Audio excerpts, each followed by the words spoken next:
Good morning, everyone. I hope you're having a good Saturday so far. It is new weekend, but so today we're going to be not looking at the severe weather always. We're going to be looking at a strong system expected to track across the middle section of the country, or start in the middle section, go up through Illinois, and go into the northeast. We're going to be tracking that. But please consider subscribing if you would like to see more weather content like this. Today we'll probably have multiple videos out, maybe like two or three, including this one, of course. But let's go ahead and get started. So, working at the GFS model currently. Let's play this out a little bit. So, throughout the day, you can see we have a system where we are bringing some severe weather into these states. We'll take a look at the SPC forecasts in a few minutes, but play this out a little bit further, okay? So we go into Sunday, and we can see we have this low pressure system, which is likely going to be springing up a lot of severe thunderstorms on Sunday, maybe even a potential outbreak. Not likely, but we have an. We'll look at that in a second. It's at 9:97 already in Wyoming, right there. This is Sunday night. And then as that goes into the middle section of the USA, it really springs a lot of heavy precipitation and storms, like all the way up here through Montana, going down into Texas is how big this thing springs up. A lot of heavy rain. We'll get into the rainfall accumulation soon, but a lot of heavy rain could be expected to go into Illinois, where it's abnormally dry, into this region, which does need some rain. But we'll have to see about that because you don't need like 4 inches at once. I mean, you can get maybe 2 inches over a course of 3 days or 2 days. That's good, but not 4 inches not 2 inches in an hour. That's not good. But let's play this out later. So we go until this is Monday evening now, where our severe risk is for Monday. You can see the low pressure system's right there at 1,003. I don't know why this tropical divots keeps cutting that out. You can see this heavy rain band right there on the border of Iowa and Minnesota. And even this thing is bringing up some showers all the way down through the Mississippi River, all the way down into Louisiana. So this is definitely a strong system that's expected to track. You can see when you see red colors like this, indicates very heavy rain, probably. Right over there on the border to the north of Des Moines, Iowa, and to the south of Minneapolis. I apologize about that, but you can see, let's play this out a little bit further. We go until Monday evening. Monday, our severe risk, we're going to look at it, it's in this region on the south side of the system, because on the north side it's just going to probably be heavy rain, but on the south side we may have a line of thunderstorms. You can see like a line of some showers going all the way down to Louisiana from this system. I mean, yeah, this is probably from the system, but you can see, look at this big heavy rain band right there in Wisconsin, just leaving the Iowa and Minnesota area, and going to the north of Chicago into areas over here. You can see that a big heavy rain band, but pressure's at 998. So this is a relatively strong low pressure system. It's not a classic low pressure system like right here with the cold front with a line of storms, and you have a warm front and you have snow up here. We'll see that in the winter.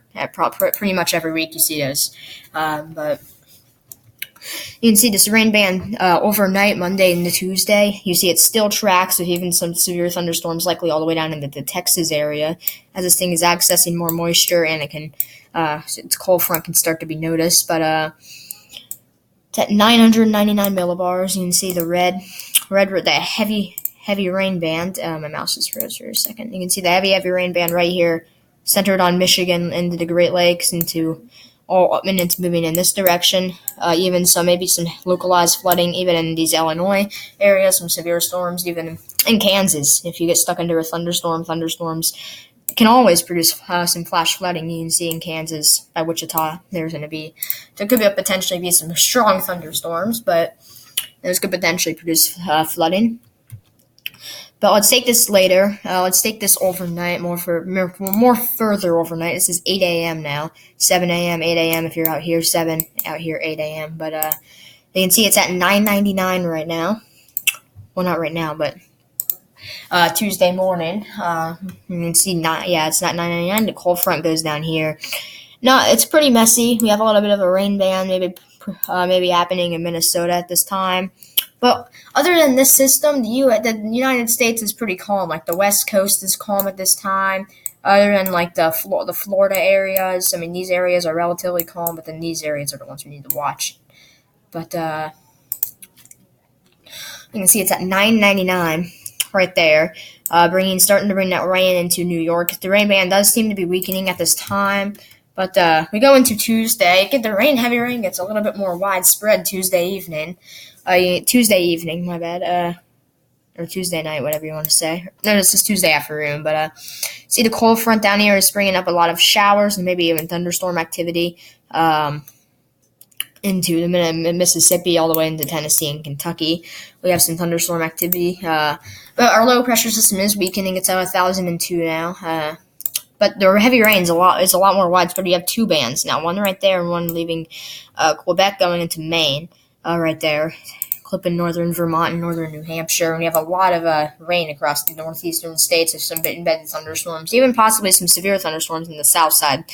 I'd say probably like right here there could potentially be some severe weather, but my mouse keeps having issues. But let's play this out a little bit further. You can see that system moves off the coast, but even Wednesday morning, its cold front is still lingering across the southeast. And then we have a new low pressure system that blossoms in the southeast, but that's getting a little bit further out. And we could have another system could potentially impact the USA next Saturday.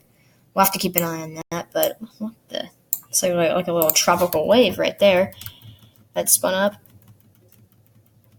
Okay, that's kind of interesting. All right, so let's take a look at the Storm Prediction Center forecast real quick. So this is the convective outlook for today. We have two slight risks, one in North Carolina and the coastal regions, then one going all the way from Oregon into Wyoming and Montana. That one is pretty big. And you don't see it. You don't see slight risks very much in Oregon. They don't always happen. It's not an everyday thing. Then we have this marginal risk going from Colorado into Kansas, and that goes up through Montana into Oregon and Idaho. But it's pretty. We do have a lot of severe weather that could happen today. Tornado threat does seem to be low. Wind threat 15, and then hail threat 15 out there. So hail even is a threat in North Carolina. So you have to keep an eye on that. Let's go to day 2 now. So for day 2, which is probably going to be one of the biggest days for some severe weather, which is Sunday, which is tomorrow, but enhanced risk right there, like I predicted in I meant I said in yesterday's video that I expected an enhanced risk, but we have one there in Nebraska, Colorado, Kansas, and in that region. And then we have a slight risk, and this is with the system that's going to track this way. I will also work into like a day 2 too, or day 2 also. We have the slight risk going from Montana all the way down to Kansas and Nebraska, but marginal risk going even into Indiana over here. So definitely a large marginal risk, pretty large severe weather threat. But so for Monday, you can see the severe weather is still going on to the south of the low pressure system. You can see slight risk stretching from Iowa, Minnesota, Iowa and Missouri all the way into Ohio, into Indiana. But then we have a marginal risk with portions of the cold front going into the Texas, Oklahoma area, and Kansas by Wichita. We'll have to keep an eye on that. Let's see if there's any day 4 to 8 outlooks. I'm expecting no. No.